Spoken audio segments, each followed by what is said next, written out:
সুপ্রিয় দর্শক, প্রচণ্ড গরমে আমাদের বিশেষ করে নাটোর জেলায় এত গরম, প্রচণ্ড তাপমাত্রায় আজকে এই বালিহাঁসের বাচ্চাটিকে আমি একদম খরা রৌদ্রের মধ্যে আমি রাস্তা থেকে উদ্ধার করেছি।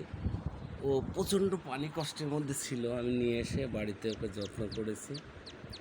ও বেশ ভালো আছে এখন। আপনারা সবাই ওর জন্য শুভকামনা করবেন। ও এখন বেশ ভালো আছে। ওর একটাই দুঃখ, এখন মাকে ছেড়ে আছে।